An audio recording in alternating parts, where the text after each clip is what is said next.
And tonight we'll see what's making the headlines with the journalist and author Christina Patterson and the columnist at The Article, Ali Miraj. A very good evening to both of you. We'll chat in a moment after we've had a look at some of those front pages for you, starting with the Sunday Telegraph ahead of next week's budget announcement. The Telegraph reports Chancellor Rishi Sunak is set to give the NHS around £5 billion to fund new hospitals and a digital overhaul.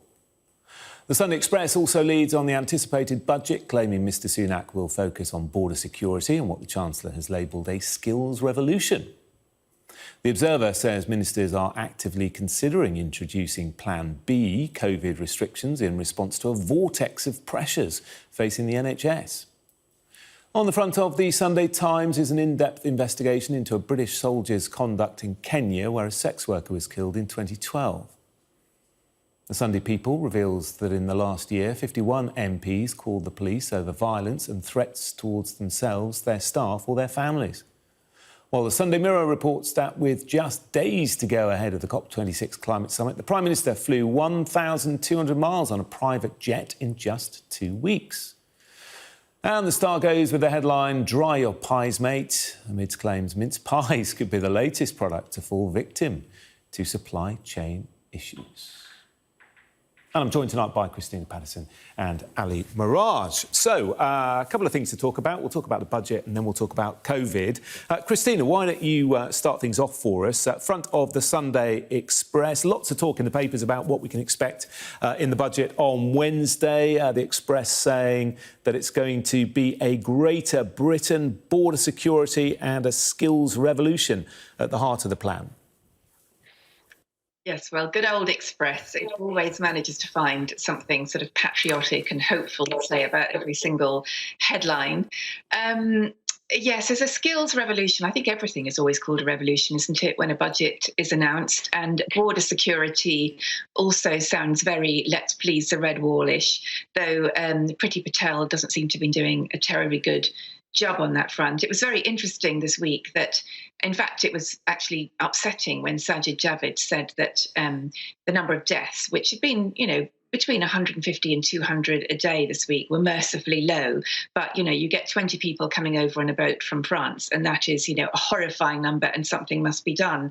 But I think this is the good bit of it for Rishi Sunak, or Brand Rishi, as the Times insists on calling him, because this is when he gets to announce his spending and have toddlers crawling around number 11 and saying that, he's starting family hubs and all the rest of it. The bad bit will be afterwards, when people realise, A, what he hasn't spent money on, and B, what he's slashing, and there's going to be an awful lot of slashing coming up. Ali, do you share that sort of fairly pessimistic view? Well, I do think that Rishi Sunak has got a very narrow landing strip on which to navigate the situation. On the one hand, he's got various cabinet ministers chomping at the bit for more money. He's got Michael Gove in post in the new Department for Levelling Up. He's also got a new Education Secretary, Nadhim Zahawi, who are both pushing for increased allocations to their budgets.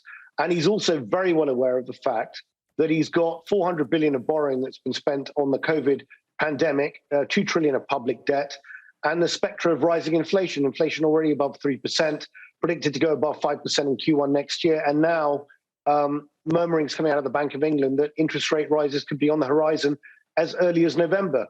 And that means for the Chancellor, a 1% increase in interest rates means 25 billion extra in interest payments on government borrowing. So he's got a very difficult job, and he works for a boss who we know likes to have his cake and eat it, who's not really very focused on spending issues. So I don't think Rishi Sunak's got an easy job to do.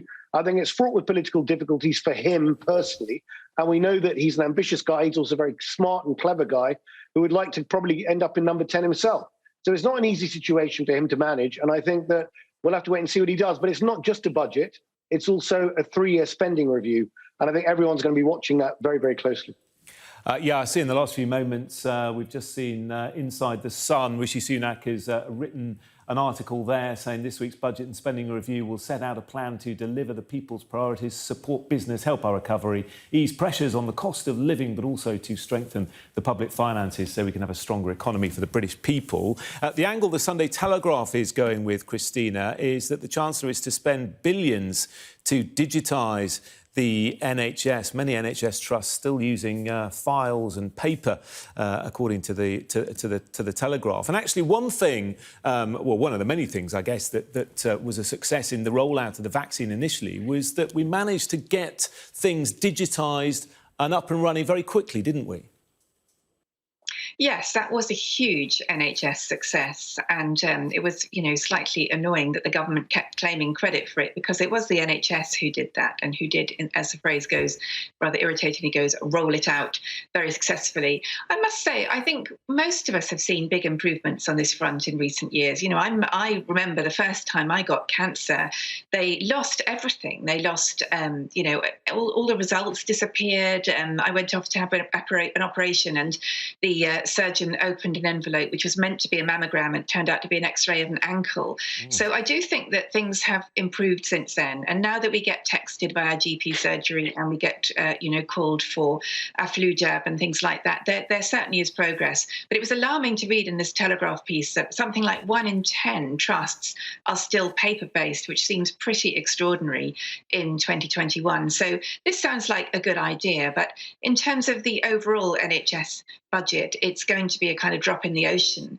And yet again, there's mention in this piece about the 48 hospitals that Boris Johnson has claimed that the Tories will build. Well, we know that everyone has been told to call a new wing of a hospital a new hospital. So I think we don't need to doubt that there will be sort of Orwellian twists to make sure that they pretend that they have met their targets and kept their promises, which seems unlikely given the massive backlogs and massive waiting list that's built up. Ali, a quick thought on this before we move on to COVID?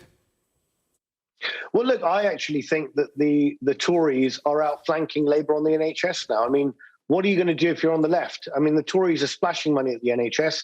The 1.25% increase in national insurance, which is going to be increasing the allocation to the NHS by 12 billion a year for the next 3 years to deal with this massive NHS backlog of 5 million people on waiting lists, which Sajid Javid only said a few weeks ago could rise to 30 million, is a big, big commitment. My biggest fear is that money does not get reallocated in 3 years' time to social care, which is what it's meant for. This story is saying that 5 billion is going to be spent on the capital budget, which includes digitisation, as Christina alluded to. And I think that's all very welcome, but it also says that Tory MPs are very worried and putting pressure on Sajid Javid to make sure that the NHS also does reform, and Sajid Javid set up a new delivery unit to ensure that happens. OK, well, let's stay with the NHS, but in terms of COVID, the front of the Sunday Times, Christina, the Health Secretary is going to make NHS staff have both jabs. What do you think about this? Is that fair?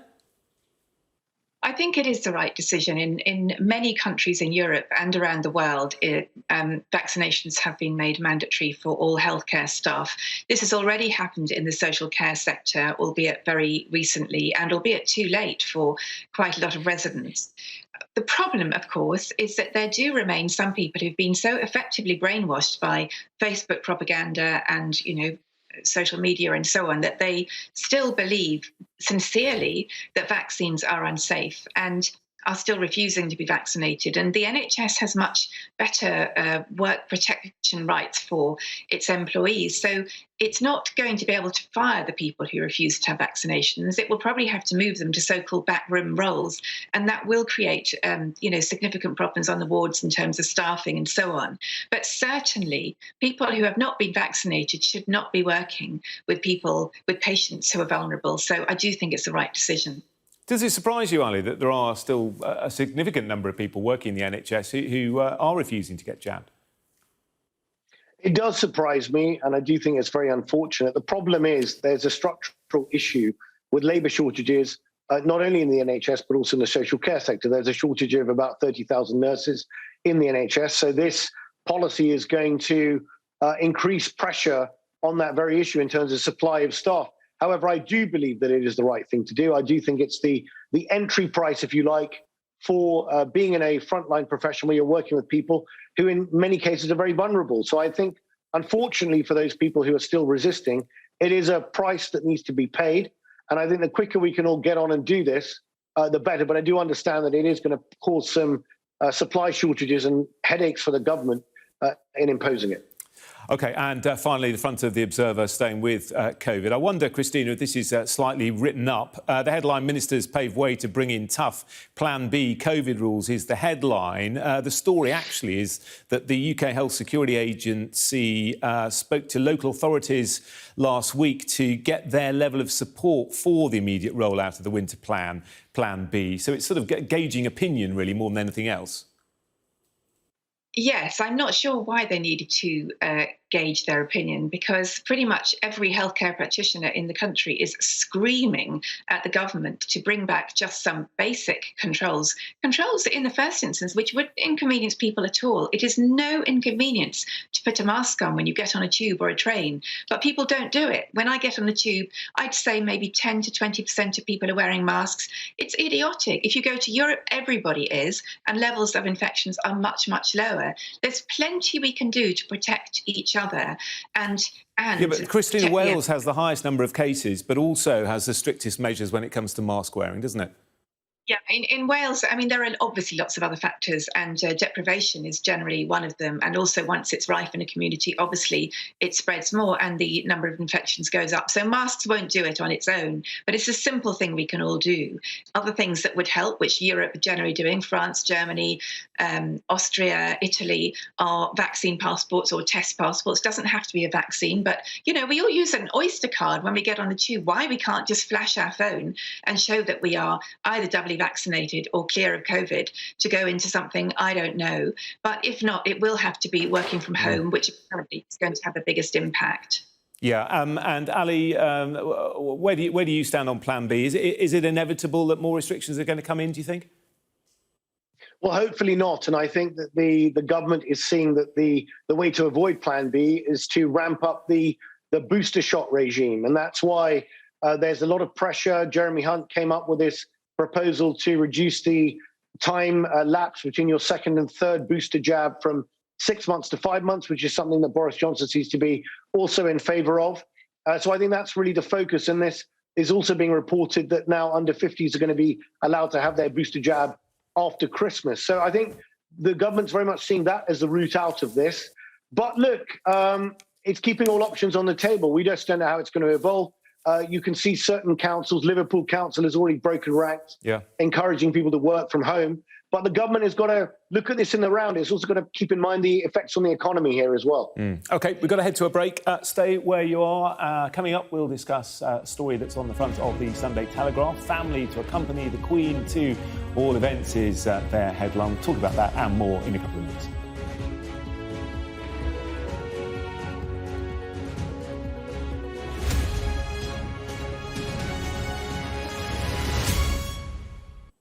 Welcome back, Christina and Ali, still with us.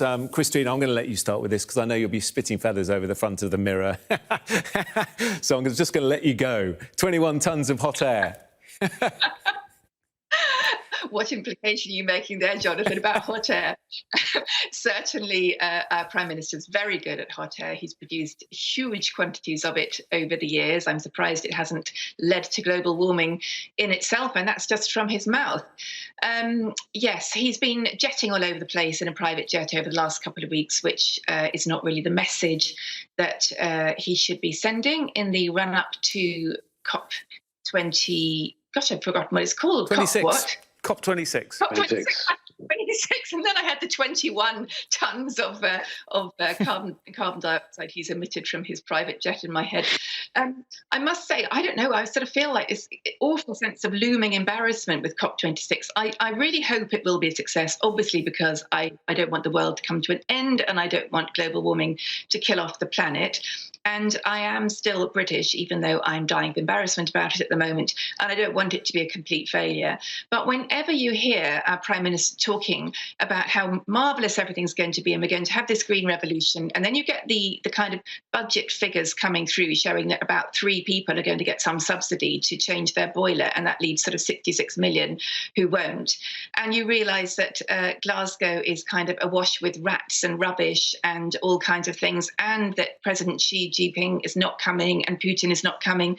It's hard to imagine that it will be a huge success, Yeah. and that will be OK. I knew you'd have something to say about it. Ali, let's get your comment quickly on this. I mean, the frustration for us is that we don't have Number 10's response, so we'll try and get that for the next hour. But either way, it's not a particularly good look, is it?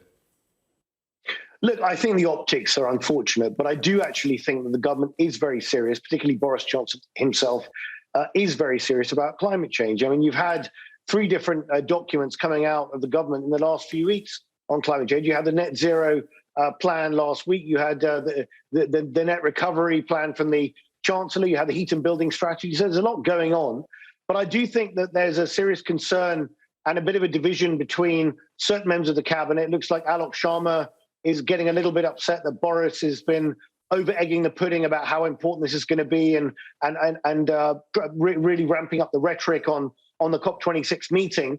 But you've also then got the potential issue of President Xi of China not turning up and the Indians saying that they still want to use coal for many, many years to come. So it's not going to be easy, but I do think that it is an important thing for the government. So I wouldn't dismiss it. I do think it is close to the top of the agenda. OK, we'll find out more, of course, in the coming days. And finally, I'm sorry you're embarrassed about being British, Christina. It does upset me a little bit. But here's something to be proud of, and that is the Queen, 95 years old, resting up at the moment. But the Telegraph saying that her family are going to accompany her to future events so that if she does have to take some time out, that whoever she's visiting won't be disappointed. Well, I do absolutely adore the Queen. I will say that. I'm a massive fan of hers. I think she's a symbol of everything that's good about this country, or used to be good about this country, in that she has this incredibly strong sense of public duty, and she's also, I think, a very lovely person. But she is 95, and to be working the kind of hours she works at that age is quite extraordinary. I think it's a shame that the palace has been a bit veiled this week, a bit guarded about what's been happening, because I think people appreciate openness, and it's fair enough for the Queen to be tired or even to need tests, but I don't think they should try to cover that up. And I think it's a good idea to have members of her family with her in future, so people. All right, we must leave it there. Christina, Ali, thank you both very much indeed.